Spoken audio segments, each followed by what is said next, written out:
Hello दोस्तों, MCU की success होने का श्रेय बहुत हद तक आयरन मैन को जाता है, यानी अपने प्यारे टोनी स्टार्क को, क्योंकि मार्वल सिनेमैटिक यूनिवर्स सीरीज की आयरन मैन यह पहली फिल्म थी जिसमें आयरन मैन का किरदार निभाने वाले रॉबर्ट डॉनी जूनियर ने टोनी स्टार्क का किरदार इतने खूबसूरती से निभाया कि ये फिल्म उम्मीद से ज्यादा हिट। हेलो दोस्तों, मेरा नाम है अजय और आज अजय के फिल्मी वीडियो में हम बात करने वाले हैं आयरन मैन के टॉप 25 इंटरेस्टिंग फैक्ट के बारे में, जिसे आप शायद नहीं जानते होंगे। अगर आपको भी ऐसे इंटरेस्टिंग वीडियो देखना पसंद है तो वीडियो को लाइक करो और चैनल को सब्सक्राइब करो। चलिए दोस्तों, वीडियो शुरू करते हैं। देखो, कई सुपर हीरो की तरह ही आयरन मैन का कैरेक्टर स्टैन ली की ही देन है, लेकिन शायद आप ये जानकर शॉक होंगे कि आयरन मैन की पहली कॉमिक बुक स्टैन ली ने नहीं लिखी। जी हाँ, स्टैन ली उस समय बहुत बिजी थे, इसी वजह से आयरन मैन की पहली कॉमिक बुक स्टैन ली ने नहीं बल्कि लैरी लाइबर ने लिखी थी। 2022 के हिसाब से देखा जाए तो रॉबर्ट डॉनी जूनियर को हॉलीवुड का सक्सेसफुल एक्टर के रूप में जाने जाते हैं, लेकिन आयरन मैन फिल्म से पहले उनके नशेड़ी पास्ट की वजह से ज्यादातर लोग उन्हें अपनी फिल्मों में लेने से कतराते थे, इसलिए उन्हें तब फिल्में मिलने के लिए बहुत ज्यादा तकलीफों से गुजरना पड़ता था। यहाँ तक कि मार्वल स्टूडियो भी रॉबर्ट डॉनी जूनियर को कास्ट करने में ज्यादा इंटरेस्ट नहीं था, पर वो कहते हैं ना कि हर दिन वक्त एक जैसा नहीं होता। कुछ समय बाद वक्त कुछ इस तरह बदला कि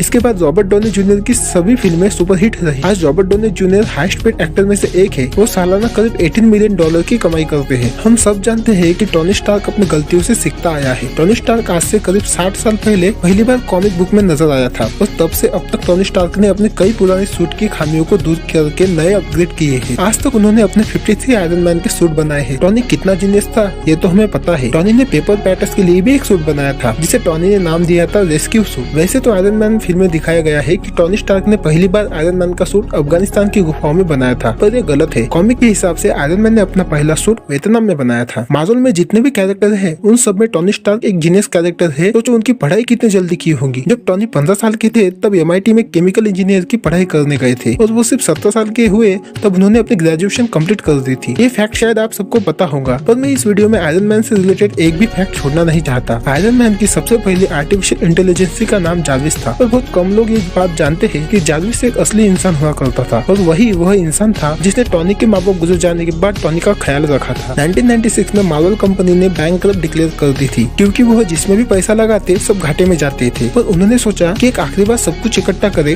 और एक आखिरी बाजी लगाए। उन्होंने अपना सारा पैसा लगाकर आयरन मैन फिल्म बनाई। सच में भाई, अगर ये फिल्म फ्लॉप हो जाती ना तो हमें कभी भी मार्वल की तरफ से कोई भी फिल्म देखने को नहीं मिलती। पर देखो, ये फिल्म हिट हुई और उसने $500 मिलियन की कमाई करी। आज हम टोनी स्टार्क के रूप में रॉबर्ट डॉनी जूनियर के अलावा किसी और की कल्पना भी नहीं कर सकते। पर आपको पता है कि टोनी स्टार्क के रोल के लिए रॉबर्ट डॉनी जूनियर कभी भी पहली पसंद नहीं थे। सबसे पहली पसंद थे टॉम क्रूज, जिन्हें मार्वल ने अप्रोच किया था, पर वहाँ पर बात नहीं बन पाई, इसलिए रॉबर्ट डॉनी जूनियर को कास्ट किया गया और आज हम उनके अलावा किसी और को आयरन मैन के रूप में नहीं देख सकते। एरिया 51 एक मिस्टीरियस गवर्नमेंट बेस है जिसके लिए कई सारी थ्योरी है। एरिया 51 में एलियन से कम्युनिकेशन होता है, पर आयरन मैन कॉमिक में टोनी स्टार्क एरिया 51 को अपने लिए खरीद लेता है ताकि वो रियलिटी जेम को स्टोर कर सके। क्या आपको पता है कि कॉमिक में आयरन मैन कैप्टन अमेरिका से ट्रेनिंग लेते हैं ताकि वो बिना सूट के अपने दुश्मनों से लड़ सके। 70 के दशक में जब स्टैन ली कॉमिक लिख रहे थे तो उनको एक ख्याल आया कि आयरन मैन का सूट तो बहुत बेहतरीन है, पर आयरन मैन के सूट पे तो उनके नाक ही नहीं है। इसलिए उन्होंने उसके बाद में कॉमिक में आयरन मैन की नाक भी बनाना शुरू कर दिया, पर वो कुछ खास नहीं लग रही थी। इसलिए कुछ सालों बाद उन्होंने तय किया कि आयरन मैन को बिना नाक के ही रहने देते हैं और आयरन मैन हमारा पहले जैसा हो गया। कॉमिक में आयरन मैन एक समय पर गार्डियंस ऑफ द गैलेक्सी के ग्रुप को भी ज्वाइन कर लेता है, क्योंकि टोनी स्टार्क का दिमाग हमेशा कुछ नया जानने के लिए उत्सुक रहता है। इसलिए स्पेस और दूसरी टेक्नोलॉजी के बारे में ज्यादा जानने के लिए टोनी गार्डियंस ऑफ गैलेक्सी के साथ जुड़ गए थे। आपको बता दे कि शुरुआत में कोई भी प्रोडक्शन हाउस आयरन मैन के कैरेक्टर के साथ कॉन्फिडेंट नहीं था और इसीलिए यूनिवर्सल स्टूडियो ने इसके राइट्स फॉक्स स्टूडियो को बेच दिए थे। और फॉक्स स्टूडियो ने भी इस कैरेक्टर के साथ कुछ नहीं बनाया और उन्होंने भी इसके राइट्स न्यू लाइन सिनेमा को बेच दिए। न्यू लाइन सिनेमा ने भी इस कैरेक्टर के साथ कुछ नहीं किया और आखिर में राइट्स मार्वल के पास ही आ गए और उसके बाद मार्वल ने आयरन मैन फिल्म बनाई और उसके बाद मार्वल को जो सफलता प्राप्त हुई है उसके बारे में तो हम सब जानते ही है। मार्वल की सारी फिल्में हिट हो रही थी, इसलिए मार्वल की द एवेंजर फिल्म से अच्छी उम्मीद थी, और जिस तरह एवेंजर सुपर हिट हुई उसकी उम्मीद किसी ने करी नहीं थी। द एवेंजर ने $1 बिलियन से भी ज्यादा की कमाई करी थी, जिससे मेकर्स को आयरन मैन 3 बनाने के लिए बहुत ज्यादा बजट दे दिया था। कॉमिक के हिसाब से टोनी हॉवर्ड शॉ के बायोलॉजिकल बेटे नहीं है, बल्कि हॉवर्ड और उसकी बीबी ने एडॉप्ट करा होता है टोनी को, पर अफसोस फिल्म में ऐसा कुछ नहीं दिखाया गया था। आयरन मैन को पहली बार 1963 में देखा था एक कॉमिक में। इस कॉमिक का नाम था टेल्स ऑफ सस्पेंस। इसके 2 साल बाद यानी 1965 में टोनी स्टार्क का जन्म हुआ और 1968 में इसकी पहली कॉमिक मिली और पहली कॉमिक के 40 साल बाद आयरन मैन की पहली मूवी 2008 में आई। 1960 दशक में लोगों को लड़ाई झगड़े से बहुत नफरत थी और इसी वजह से आयरन मैन को हथियारों की कंपनी दी गई थी। स्टैन ली हमेशा से चाहते थे कि लोग आयरन मैन से बहुत ज्यादा नफरत करें, इसलिए टोनी स्टार्क को हॉवर्ड हॉक्स से बनाया गया था, जो कि अमेरिकी करोड़पति थे और हॉवर्ड के नाम से हॉवर्ड स्टार्क का नाम रखा गया था। क्या आप जानते हैं कि आयरन मैन को स्टैन ली ने एक चैलेंज की वजह से बनाया था जो उन्होंने खुद को ही दिया था। वो ऐसा किरदार बनाना चाहते थे जिससे सभी लोग नफरत करें और धीमे धीमे प्यार करने लगे। क्या आपको पता है कि आयरन मैन का सूट 100% चार्ज पर 100 टन का वजन उठा सकता है, यानी 1 लाख किलो। और ये जो क्षमता है वो साधारण सूट की है। और हाँ, टॉनी के पास एक सूट और भी है जो थॉर बस्टर, जिसका निर्माण थॉर को हराने के लिए किया गया था, जिस मॉडल का नाम था 23। आयरन मैन को जेट रोलर की क्षमता भी दी गई थी जिसकी अधिक स्पीड 60 मील थी, यानी 96 मिलीमीटर। आज तक कॉमिक्स और मूवीज को अगर हम मिला दे तो आयरन मैन के 100 से ज्यादा सूट बनाए गए थे और हर एक सूट की अलग खासियत थी। जैसे कोई पानी में चलता तो कोई टॉनी के बॉडी में रहता। ये जो फैक्ट मैं आपको बताऊंगा, मुझे उम्मीद है कि 99% लोग इस फैक्ट को नहीं जानते होंगे। पर अगर आप वीडियो यहाँ तक देख रहे हो तो दोस्तों चैनल को सब्सक्राइब कर दो और कम से कम 1K लाइक तो कर ही दो। और आगे भी ऐसे ही मार्वल के हर कैरेक्टर के फैक्ट को लेकर के सामने आऊंगा। टोनी स्टार्क का एक भाई भी है जिसका नाम है ऑर्नो स्टार्क। ये भाई कॉमिक्स में दिखाया गया है जो कहीं चुप गया है और लापता है। यही नहीं, टोनी स्टार्क जो है एक सौतेला लड़का था और ऑर्नो हॉवर्ड स्टार्क का सगा लड़का था। कॉमिक्स के अंदर टोनी स्टार्क ने रियलिटी स्टोन को एरिया 51 में छुपाया है और इसलिए इसे एलियन से जुड़ा एरिया माना जाता है। टेक्नोलॉजी और साइंस दो एक ऐसी चीजें हैं जिन्हें जो बात नामुमकिन लगती है तो वही कुछ साल बाद मुमकिन हो जाती है। आज आयरन मैन जैसा सूट असली दुनिया के लिए बहुत ही एडवांस और नामुमकिन चीज है, पर यह फिल्म तक सीमित लगती है। पर अभी दुनिया भर की रिसर्च मिलिट्री के लिए ऐसे सूट बनाने के लिए रिसर्च कर रही है और हो सकता है कि ऐसे सूट हमें रियल जिंदगी में भी देखने को मिले। आपको आज का ये वीडियो कैसा लगा और आप इन 25 फैक्ट में से किस फैक्ट को पहले से ही जानते थे, हमें कमेंट में जरूर बताएं। वीडियो को अपने दोस्तों के साथ शेयर करना बिल्कुल ना भूलें और चैनल को सब्सक्राइब करें। धन्यवाद।